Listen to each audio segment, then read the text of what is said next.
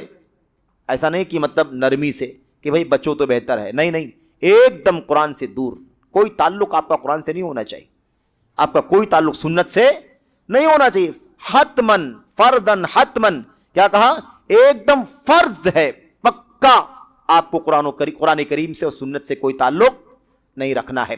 کہتے ہیں لا شک ولا اشکال فی، اس میں کوئی شک نہیں، اس میں کوئی دشواری نہیں، آپ کو قرآن و سنت سے ایک دم دور رہنا ہے۔ اچھوت، قرآن کے قریب آپ نہیں جا سکتے، اس لیے کہ آپ مجتہد مطلق نہیں ہیں۔ یہ ہے شیطانی شبہہ اور وسوسہ۔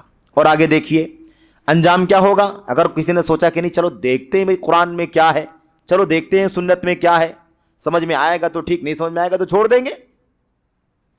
کہتے ومن طلب الہدی منہما، اب جو ان دونوں سے یعنی قرآن و سنت سے ہدایت تلاش کرے گا فہو اما زندیق و اما مجنون، یا تو وہ زندیق اور کافر ہوگا استغفر اللہ، اور یا تو مجنون اور پاگل ہوگا۔ کیوں ایسا؟ کہتے لِأَجْلِ صُعُوبَةِ فَهْمِهَا، اس لیے کہ قرآن و سنت کو سمجھنا بے انتہا مشکل ہے، تو اب بے انتہا مشکل ہے، اس کے لیے ممکن نہیں ہے سمجھنا، تو وہ اس کو پڑھنے جائے گا تو کافر ہو جائے گا اور یا تو پاگل ہو جائے گا۔ اس لیے قرآن و سنت سے خبردار، قرآن سنت کے قریب نہیں آنا، یہ حالت ہے۔ نبی نے کیا فرمایا؟ نبی نے فرمایا ترکت فیکم امرین لن تضلوا ما ان تمسکتم بہما کتاب اللہ و سنتی، ہے کہ نہیں؟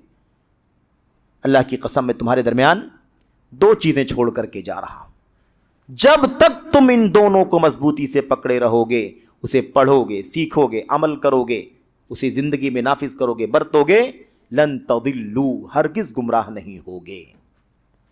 میری کتاب، اللہ کی کتاب اور میری سنت، اللہ کی کتاب اور میری سنت، یہ چھوڑ کے جا رہا ہوں۔ یہ دیکھا، یہ ہے ان کا موقف۔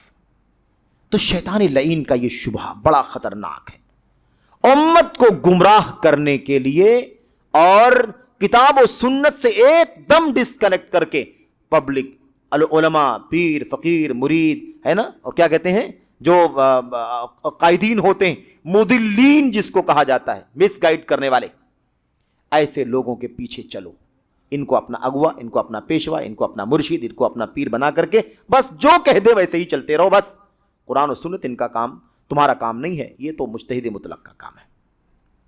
کہتے فسبحان اللہ و بحمدہ، اللہ کی ذات پاک ہے، اس کی حمد ہے، کم بین اللہ سبحانہ شرعا و قدرا خلقا و امرا فی رد هذه الشبهة الملعونہ من وجوہ شتى بلغت الى حد الضروریات العامہ۔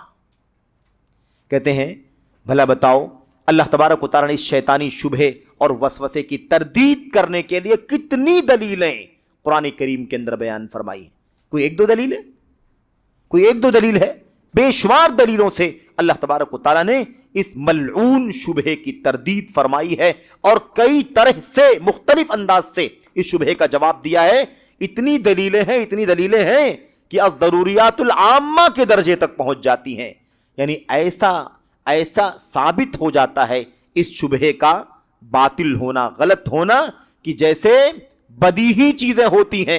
بدیہی جانتے ہیں نا، جیسے سورج کو انسان اپنی آنکھوں سے دیکھتا ہے نا، سورج ہر آدمی جانتا ہے نا، سورج ڈیلی نکلتا ہے، ایک دم بدیہی بات ہے، صبح ہوئی تو سورج نکل گیا، دن نکلا تو سورج نکلا، دن ڈوبا تو سورج ڈوب گیا، اس میں کوئی شک ہے کسی کو؟ اس کو کہتے ہیں بالبدیہ، یعنی جس کو بہت زیادہ کوئی عقل اور سوجھ بوجھ لگانے کی ضرورت نہ ہو، ہر آدمی جانتا ہو۔ اس درجے میں یہ مسئلہ پہنچ چکا ہے، اتنی دلیلوں سے اللہ تبارک و تعالیٰ نے اس شبہے کی تردید فرمائی۔ اس کے بعد کہتے ہیں وَلَكِنَّ أَكْثَرَ النَّاسِ لَا يَعْلَمُونَ، لیکن مسئلہ یہ ہے کہ لوگوں کی اکثریت نہیں جانتی، اکثر لوگ لا علم ہیں۔ یہ سرسری ترجمہ ہے ان باتوں کا۔ اس کے بعد سورہ یاسین کی 5-6 آیتیں یہاں پر ذکر کی گئی ہیں۔ لَقَدْ حَقَّ الْقَوْلُ عَلَىٰ أَكْثَرِهِمْ فَهُمْ لَا يُؤْمِنُونَ إِنَّا جَعَلْنَا فِي أَعْنَاقِهِمْ أَغْلَالًا فَهِيَ إِلَى الْأَذْقَانِ فَهُمْ مُقْمَحُونَ وَجَعَلْنَا مِن بَيْنِ أَيْدِيهِمْ سَدًّا، اس کا ذکر، اس تمام آیتوں کا ذکر یہاں پر مصنف رحمۃ اللہ علیہ نے اسی لیے کیا ہے تاکہ اس مسئلے کو سمجھائیں کہ حق جو ہے واضح ہو چکا ہے لیکن اکثر لوگ اس پر ایمان نہیں لاتے ہیں، اور بقیہ ساری باتیں۔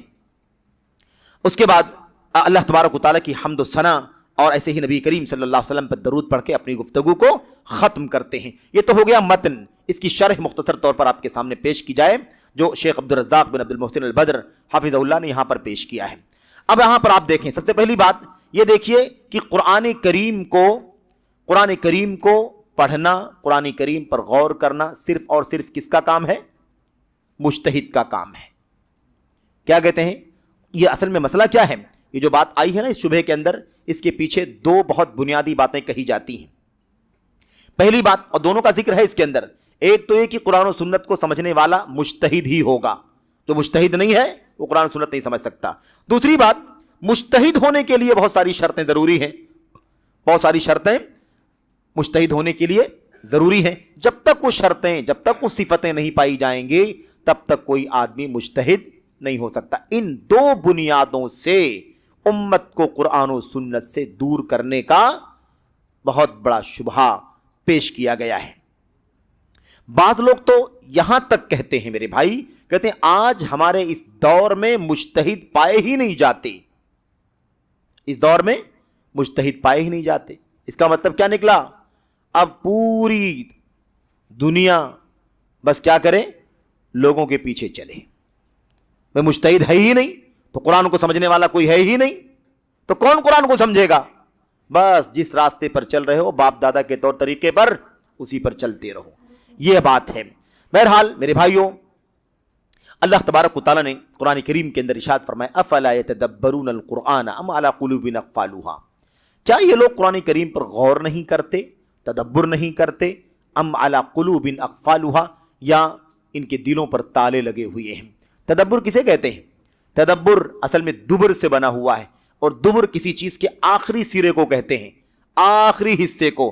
تدبر کا معنی ہوتا ہے قرآن کریم میں اللہ کا پیغام کیا ہے اس کو آخری در آخری تک پہنچ کر کے سمجھو، آخری کنارے تک پہنچ کر کے سمجھو، یہ ہے تدبر، یعنی دبر تک پہنچنا، آخری حد تک پہنچنا کہ اللہ تعالیٰ اس کلام میں کیا پیغام دے رہا ہے۔ اب اللہ تبارک و تعالیٰ تدبر کا حکم دے رہا ہے کہ نہیں؟ ڈانٹ رہا ہے، کیا قرآن کریم پر غور نہیں کرتے، تدبر نہیں کرتے، یا ان کے دل پر تالے لگے ہوئے ہیں اور یہ کہتے ہیں کہ قرآن کریم اور سنت آپ کی سمجھ میں آنے والا نہیں ہے، یہ عوام کا کام نہیں ہے۔ اب اس شبہے سے، اس شبہے کا خاتمہ ہو گیا کہ نہیں ہو گیا؟ اس ایک آیت کریمہ سے اللہ تعالیٰ نے اتنی ساری دلیلیں دی ہیں جس سے اس شبہے کا خاتمہ ہوتا ہے۔ ایک چھوٹی سی دلیل اسی کے ذریعے سے آپ دیکھیں کہ ان کے شبہے کا خاتمہ ہو جاتا ہے۔ بھلا یہ جو نظریہ بنا رکھا ہے کہ قرآن کریم کو محض ظاہری تلاوت، تبرک کے لیے، آج بہت سارے ایسے لوگ ہیں جو قرآن کریم کا ترجمہ کبھی نہیں اٹھاتے، قرآن کریم کا درس عام طور پر مسجدوں میں نہیں ہوتا، قرآن کریم کا ترجمہ اور اس کی تفسیر پڑھنے کا معاملہ میرے بھائیوں، ایک طبقہ تو وہ ہمارے بھائیوں کا ہے تبلیغی جماعت میں جو بہت زیادہ کوشش اور محنت کرتے ہیں، ان کی مشکل یہ ہے کہ وہ قرآن کریم کا ترجمہ اور اس کا معنی سمجھنے کی کبھی کوشش نہیں کرتے۔ ان کے یہاں شجرہ ممنوع ہے، وہ کام مجتہدین کا ہے، علماء کا ہے، اماموں کا ہے۔ ہمارا کام یہ ہے کہ ہمیں جو کتاب بطور نصاب دے دیا گیا ہے، دے دی گئی ہے کتاب، ہم صبح شام اس کی تلاوت کرتے رہیں۔ نتیجہ یہ نکلتا ہے میرے بھائیوں، بہت معذرت کے ساتھ، کہ 10 سال، 20 سال، 30 سال کا عرصہ گزر جاتا ہے اور اس کے بعد کوئی بھائی اللہ تعالیٰ اسے توفیق عطا فرماتا ہے، اور جب وہ اس راستے سے باہر نکل کر توحید و سنت کا علم حاصل کرتا ہے اور اسے پوچھو کہ تم کتنے سال تک اس جماعت سے جڑے رہے، تو وہ اپنی زندگی کا گزرا ہوا مرحلہ بتلاتا ہے، کوئی 20 سال، کوئی 30 سال، اور اس سے کوئی چھوٹی سی بات پوچھو تو کہتا ہے مجھے نہیں معلوم۔ عمر کے 30 سال، 40 سال ضائع ہو جاتے ہیں اور وہ دین کی کوئی بھی بات نہیں جان پاتا۔ اس کے برخلاف ایک طبقہ ہمارے بیچ میں ان لوگوں کا بھی ہے جو سب سے زیادہ قرآن فہمی کی بات کرتا ہے، سب سے زیادہ قرآن فہمی کی بات کرتا ہے، قرآن سمجھنے کی، قرآن کا درس دینے کی بات کرتا ہے، اور قرآن فہمی ہی کی بات کرتا ہے کیونکہ ان کو فہم سے ہی جوڑا گیا ہے۔ ان کو قرآن کریم کی وہ تفسیر جو اللہ کے نبی علیہ الصلوۃ والسلام سے آئی، صحابہ کرام سے آئی، تابعین سے آئی، اس کا شد بدھ یا اس سے وابستگی ان کی نہیں ہے۔ تفہیم لکھی تو پھر فہمی ہی وہ جانتے. عجیب و غریب بات ہے. حیرت تو اس بات پر ہے کہ اسی لیے ہر جگہ اس ناقص اور کچی فہم کا استعمال کر کے قرآن کی تفہیم کرنے کا کام کیا گیا. قرآن کریم کی آیتوں کا معنی قرآن کریم کی آیتوں سے، قرآن کریم کی آیتوں کا معنی اللہ کے نبی کی سنتوں سے، قرآن کریم کی آیتوں کا معنی نبی کریم صلی اللہ علیہ وسلم کے صحابہ کے اقوال اور فرمودات سے، اور ایسے ہی ان کے بعد کے ائمہ تفسیر جو تابعین ہیں ان کے اقوال و فرمودات سے. یہ اگر راستہ پکڑا گیا ہوتا تو اللہ کے کلام کا اصل مقصود سچا جو اللہ تعالیٰ کا پیغام ہے وہ ہمارے سامنے، امت کے سامنے آ گیا ہوتا. لیکن نہیں، فہم کی حد تک، کیونکہ ان سے اونچی فہم کسی کے پاس نہیں ہے. اپنی فہم کا استعمال کر کے انہوں نے قرآن کریم کے معنی نکال دیے، نتیجہ نکال دیا. جس کو چاہا حق سمجھایا، جس کو چاہا باطل سمجھایا، جس چیز کو چاہا رد کر دیا، جس چیز کو چاہا تسلیم کر لیا، محض اپنی فہم مجرد کی بنیاد پر. اس لیے گمراہی بہت زیادہ پھیل گئی. اور یہ موقع تو نہیں ہے، لیکن آپ جانتے ہیں کہ مولانا مودودی صاحب نے اپنی کتاب تفہیم القرآن کے اندر بے شمار اللہ کے اسماء اور صفات کی تعویل کی ہے. بلکہ یوں سمجھیں کہ پوری تفسیر میں جتنے اسماء و صفات کا تذکرہ آیا ہے سب کی تعویل کر دیا. یعنی اس کا وہ معنی نہیں بتلایا جو اللہ کے کلام میں اللہ کی اس صفت کا معنی ہوتا ہے، قرآن میں، نبی کی سنت میں، صحابہ کے ہیں، بلکہ اپنی طرف سے معنی بتلایا، اپنی طرف سے، اپنی عقل سے. اور باقاعدہ کہتے ہیں اس کا معنی تو اس کے سوا کچھ نہیں ہو سکتا. یعنی آپ کی عقل، آپ کی فہم، آپ کی سوجھ بوجھ، بس اس کے سوا قرآن کریم کا معنی کچھ بھی نہیں ہے. یہ طریقہ چل پڑا. تو ایک طرف آپ دیکھیے وہ طبقہ ہے جو کہتا ہے کہ نہیں، قرآن کریم سمجھنا ہمارا کام نہیں ہے، وہ علماء کا، مجتہدین کا کام ہے، اس لیے ان کو جو کتاب دے دی گئی وہ ہمارے بھائی پڑھتے ہیں اور عمر بھر پڑھتے رہتے ہیں، اللہ تعالیٰ انہیں سمجھ عطا فرمائے. اور یہ ہمارے جو بھائی ہیں جو تفہیم قرآن کے چکر میں صبح شام عقل پرستی، عقلانیت کی بنیاد پر قرآن کریم کے معنی نکالتے ہیں اور جیسے تیسے قرآن کریم کے پیغام کا جنازہ نکال دیتے ہیں. اللہ کے اسماء و صفات کی تعویل ہے، اللہ کے نبی علیہ السلام کی بہت ساری حدیثوں پر بھی ہے نا اپنی عقل کا گھوڑا دوڑا کر رد کر دیا گیا ہے. اللہ تبارک و تعالیٰ نے انبیاء علیہ السلام کے بہت سارے معجزات بیان فرمائے ہیں، ان معجزات کو بھی رد کر دیا گیا ہے. ایسے بہت سارے مسائل ہیں. اسی عقل کی بنیاد پر اور دنیا دارانہ اور سیاسی سوچ کی بنیاد پر حضرات صحابہ کرام کی شانوں میں گستاخیاں بھی کی گئی ہیں، ان کے خلاف بھی بدزبانیاں کی گئی ہیں، اور ہر طرح کے الزامات سے ان کی شخصیتوں کو مجروح کرنے کا کام کیا گیا ہے. تو یہ قرآن کریم میں صحیح معنی میں تدبر، جب تک ہم اللہ کے کلام کو کلام الہی سے، سنت سے، صحابہ کے اقوال سے نہیں سمجھنا چاہیں گے تب تک اللہ کے کلام پر تدبر نہیں ہو سکتا. اپنی منمانی ہم کچھ بھی نکال سکتے ہیں معنی، لیکن اصل پیغام کو اللہ تعالیٰ کے ہم نہیں سمجھ سکتے.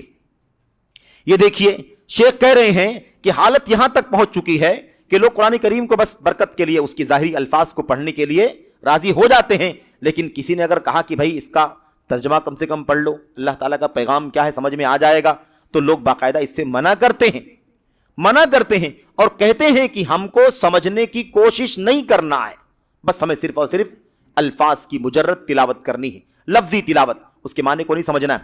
بلکہ یہاں تک شیخ لکھتے ہیں کہ بعض لوگ کہتے ہیں، کسی کو قرآن پڑھتے ہوئے دیکھتے ہیں تو کہتے ہیں انتبہ وانت تقرأ القرآن، بھائی قرآن کریم تم تلاوت کر رہے ہو، خبردار دیکھنا اس کو سمجھنے کی کوشش نہیں کرنا، گمراہ ہو جاؤ گے، سمجھ نہیں پاؤ گے، کیونکہ تمہارے بس کا کام نہیں ہے.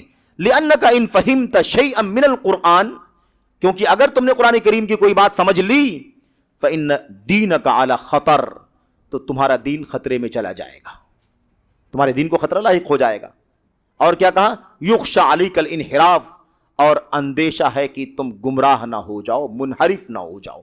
یہ صورتحال ہے قرآن کریم سے نفرت، یہ شیطانی شوشہ، شیطانی شبہ لوگوں کے درمیان عام کیا گیا. لیکن آپ کو شیخ بدر حفظہ اللہ ایک بہت بنیادی بات سمجھا رہے ہیں. اگر ان کے سامنے قرآن کریم کی کوئی آیت اس لیے پیش کی جائے کہ شرک ہے، حرام ہے، شرک ہے، قرآن میں حرام ہے، اس لیے شرک کرنے سے بچو، تو وہ کیا کہتے ہیں؟ کہتے ہیں بھائی اس بارے میں آپ قرآن کی دلیل کیسے پیش کر سکتے ہیں؟ آپ کو تو علم نہیں ہے، آپ کو تو حق نہیں پہنچتا کہ آپ قرآن کی بات کریں. قرآن کریم کی آیت پیش کرنا، دلیل دینا، یہ کس کا کام ہے؟ یہ تو علماء مجتہدین کا کام ہے. آپ یہ کام کیوں کرتے ہیں؟ کہتے ہیں صاف صاف بھئی یہ کیا بات ہو گئی کہ قرآن کریم کو سمجھنے کا اختیار صرف اور صرف علماء مجتہدین کو ہے. ہم کو، آپ کو اور عوام کو جو قرآن کریم کے عام مضامین ہیں، بھلا اس کو کوئی کیوں نہیں سمجھ سکتا ہے؟ اللہ تعالیٰ نے انسانوں کی ہدایت کے لیے قرآن کریم اتارا ہے کہ نہیں؟ انسانیت کی ہدایت کے لیے اترا ہے وہ قرآن. تو بھلا آخر ہم کیوں نہیں سمجھ سکتے؟ عوام کیوں نہیں سمجھ سکتی؟ کوئی مسئلہ ایسا ہو سکتا ہے جس میں گہرے اجتہاد کی ضرورت ہو، گہرے استنباط کی ضرورت ہو تو ٹھیک ہے، لیکن عام طور پر شریعت پر عمل کرنے والے جو مسائل ہیں اس کو ہر عام آدمی بھی بآسانی سمجھ سکتا ہے، اس میں کوئی دشواری نہیں ہے. شیخ مثال دے کے کہتے ہیں بھئی اللہ تعالیٰ فرماتا ہے شہر رمضان الذی انزل فیہ القرآن، کہ رمضان کا مہینہ جس میں قرآن اتارا گیا. کیا سمجھ میں نہیں آتا بھئی اس کے اندر؟ کس کو سمجھ میں نہیں آتا کہ اللہ تعالیٰ فرما رہا ہے کہ رمضان کا مہینہ ہے جس میں اللہ تبارک و تعالیٰ نے قرآن کریم اتارا ہے؟ ہر آدمی سمجھ رہا ہے. ایسے اللہ تعالیٰ فرماتا ہے وَلَا تَقْرَبُوا الزِّنَا، زنا کے قریب نہ جاؤ. کس کو سمجھ میں نہیں آتا ہے؟ یہ بات کس کی سمجھ میں نہیں آتی؟ ایسے اِنَّ الصَّلَاةَ كَانَتْ عَلَى الْمُؤْمِنِينَ كِتَابًا مَوْقُوتًا، نماز مسلمانوں پر وقت کے ساتھ فرض کی گئی ہے. کس کو سمجھ میں نہیں آتا ہے یہ مسئلہ؟ سب کو سمجھ میں آتا. وَأَنْ أَقِيمُوا الصَّلَاةَ، نماز قائم کرو. کس کو سمجھ میں نہیں آتا نماز کے قائم کرنے کا حکم دیا جا رہا ہے؟ ایسے اللہ فرماتا ہے قُلْ لِلْمُؤْمِنِينَ يَغُضُّوا مِنْ أَبْصَارِهِمْ وَيَحْفَظُوا فُرُوجَهُمْ، مومنوں سے کہہ دیجئے، مردوں سے، مومن مردوں سے کہ اپنی نگاہیں پست رکھیں، اپنی شرمگاہوں کی حفاظت کریں. بھلا اس کا معنی کس کی سمجھ میں نہیں آتا؟ مومنہ عورتوں سے اللہ فرماتا ہے کہہ دو کہ اپنی نگاہیں پست رکھیں، شرمگاہوں کی حفاظت کریں. اس کا معنی کس کو سمجھ میں نہیں آتا؟ ہر آدمی سمجھ سکتا ہے، عالم کی ضرورت نہیں ہے، بلکہ ایک عام آدمی کو بھی یہ بات بتلائی جائے تو وہ سمجھ سکتا ہے کہ اللہ تعالیٰ اپنے کلام میں کیا کہہ رہا ہے. تو اب یہ کہنا کہ قرآن کریم کی تلاوت کر رہے ہو، خبردار اس کو سمجھنے کی کوشش نہیں کرنا ورنہ گمراہ ہو جاؤ گے. کس قدر قرآن کریم سے دور کرنے کی سازش ہے، یہ بہت بڑا وسوسہ ہے، بہت بڑا شبہہ ہے. تو بہرحال اب آپ بتائیے کہ اس طرح کی چیزوں میں کیسے کوئی کہہ سکتا ہے کہ قرآن کریم آپ کے سمجھ میں نہیں آئے گا؟ مجتہدین کا کام ہے. بھائی بعض مسائل میں ایسا ہو سکتا ہے جو استنباط کے مسائل ہوں، اجتہاد کے مسائل ہوں، اور اس کی دلیلوں کی گہرائیوں تک پہنچنے کے لیے واقعی گہرے علم کی ضرورت ہو. یہ کہیں کہیں ہو سکتا ہے، جیسا کہ اللہ تبارک و تعالیٰ نے فرمایا لَعَلِمَهُ الَّذِينَ يَسْتَنبِطُونَهُ مِنْهُمْ، لَعَلِمَهُ الَّذِينَ يَسْتَنبِطُونَهُ مِنْهُمْ، جو علم والے ہیں ایسے باریک مسائل کو اگر علم والوں کے حوالے کر دیا جائے تو جو لوگ اس کا علم رکھتے ہیں وہ اس سے نتیجہ نکال کر کے آپ کو بتلا دیں گے. تو بعض مسائل ہو سکتے ہیں قرآن کریم کے جو اہل علم اور استنباط اور اجتہاد سے تعلق رکھتے ہوں، لیکن عام طور پر یہ بات کہہ کر کے کہ قرآن کریم سمجھ میں نہیں آتا، اسے چھوڑ دو، اس کا معنی مت سمجھو، اس کا ترجمہ مت پڑھو، اس کی تفسیر مت پڑھو. لوگوں کی عمریں ختم ہو گئیں لیکن لوگوں نے قرآن کریم سے انہیں پڑھنے، اس کا معنی سمجھنے کی اجازت نہیں دی. ایسے کتنے ایسے لوگ ہیں، عمر ختم ہو گئی لیکن اسی شبہے کی وجہ سے وہ. اچھا، اس کے بعد آپ یہ بھی دیکھیے کہ اللہ تبارک و تعالیٰ کی کلام تو سمجھ میں نہیں آتے، لیکن اس کے بعد اس کلام کو نہیں پڑھنا ہے، نہیں سمجھنا ہے، اس کے مقابل کیا پڑھنا ہے؟ اس کے مقابل کیا پڑھنا ہے جو سمجھ میں آتا ہے؟ تو سمجھ میں آنے والی چیزیں کیا ہیں ان کے پاس؟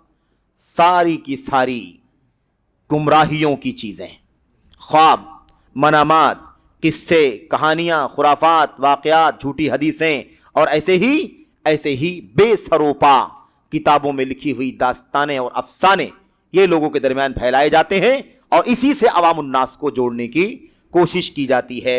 اس سلسلے میں شیطان لعین کا یہ وسوسہ اور یہ شبہہ اسی مقصد کے لیے ہے، اور اس کا بڑا اثر ہے عوام الناس کے اوپر، اس کا بہت زیادہ اثر بھی ہے. واقعی بہت سارے لوگ قرآن کریم کو زندگی ختم ہو جاتی ہے اور اس کو سمجھنے کی ہرگز کوشش نہیں کرتے. یہاں دیکھیے بھائی، اللہ تبارک و تعالیٰ نے قرآن کریم کے سلسلے میں یہ بات بار بار فرمائی ہے. اطاعت کا حکم دیتے ہوئے کیا فرمائی ہے؟ یا ایھا الذین آمنوا اطیعوا اللہ واطیعوا الرسول، اے ایمان والو اللہ کی اطاعت کرو، اس کے رسول کی اطاعت کرو. واولی الامر منکم، اور اپنے معاملات کے ذمہ داروں کی. فإن تنازعتم فی شیء فردوہ الی اللہ والرسول، اگر تمہارا کسی مسئلے میں اختلاف ہو جائے تو کیا کرو؟ اسے لوٹا دو اللہ کی طرف اور رسول صلی اللہ علیہ وسلم کی طرف. اب یہ لوٹانا کیا ہے؟ مسئلے میں اختلاف ہو گیا،